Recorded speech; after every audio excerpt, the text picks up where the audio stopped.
Hello दोस्तों, आइए बात करते हैं भारतीय न्याय संहिता की धारा 120 की।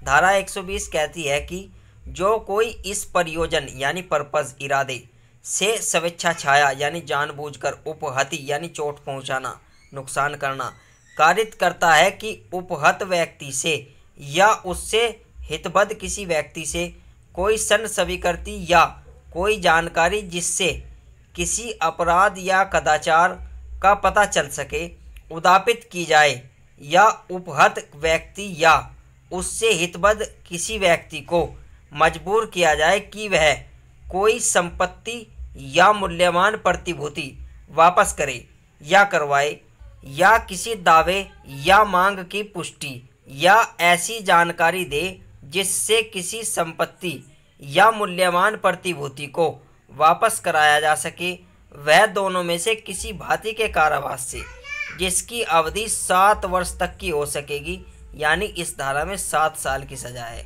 दंडित किया जाएगा और जुर्माने का भी दायी होगा। दोस्तों, इसका जो उदाहरण है बहुत इंपॉर्टेंट है, बहुत खास है। उदाहरण से ही ये धारा समझ में आती है। रियलिटी तो ये है कि जो एक पुलिस अधिकारी है यह से यह सह स्वीकृति करने के लिए कि उसने अपराध किया है, उसे उत्प्रेरित करने के लिए यातना देता है यानी मारता पीटता है, दंड देता है, कै इस धारा के अधीन अपराध का दोषी है। यदि कोई पुलिसकर्मी किसी व्यक्ति को कोई बात स्वीकार करने के लिए मारता पीटता है तो वो इस धारा के अंतर्गत आएगा। अगला उदाहरण, कै जो एक पुलिस अधिकारी है ख से यह पता लगाने के लिए कि अमुक चुराई हुई संपत्ति कहाँ रखी है उत्प्रेरित करने के लिए उसे यातना देता है यानी चोट पहुंचाता है, मारता पीटता है, कै इस धारा के अधीन अपराध का दोषी है। समझे बात को। कै जो एक राजस्व अधिकारी है यानी रिवेन्यू ऑफिसर, राजस्व का वह बकाया जो यह दोबारा दे है देने के लिए यह को विवश करने के लिए उसे यातना देता है, कै इस धारा के अधीन अपराध का दोषी है।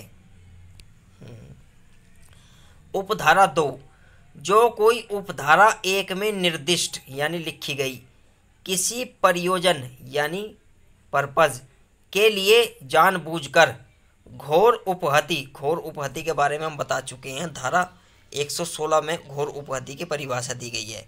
फिर भी मैं आपको बता दूं, गंभीर चोट, हाथ पैर का तोड़ना, दांत का तोड़ना या किसी शरीर के अंग को खराब करना घोर उपहति में आता है।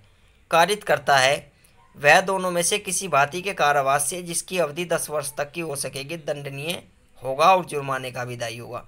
यानी कोई पुलिसकर्मी यदि इतनी गंभीर चोट पहुंचा दे जो घोर उपहति की श्रेणी में आ जाए, यानी हाथ पैर तोड़ दे, आंख फोड़ दे, दांत तोड़ दे, तो उसे सजा कितनी मिलेगी? 10 वर्ष की।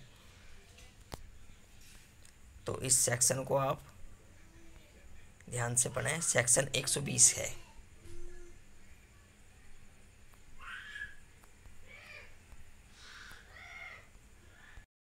दोस्तों, धारा 120 की उपधारा 1 कॉग्निजेबल ऑफेंस है, यानी इसमें पुलिस तुरंत गिरफ्तार करेगी बिना वारंट के और इसमें FIR लिखी जाएगी और FIR के आधार पर ही पुलिस गिरफ्तार करती है। और ये बेलेबल ऑफेंस है, यानी इसमें जमानत आपको तुरंत मिल जाएगी। जैसे ही आप कोर्ट में प्रार्थना पत्र लगाओगे वैसे ही जमानत आपको मिल जाएगी। Magistrate of the first class इसका संज्ञान लेगा यानी मुकदमा चलेगा। और धारा 120 की उपधारा 2 ये भी कॉग्निजेबल ऑफेंस है, लेकिन ये नॉन बेलेबल ऑफेंस है, यानी इसमें जमानत आसानी से नहीं मिलेगी और इसका संज्ञान यानी मुकदमा कोर्ट ऑफ सेशन में चलेगा। दोस्तों, BNSS की धारा 359 इन्हें नॉन कंपाउंडेबल बनाती है, यानी इनमें समझौता आप नहीं कर सकते।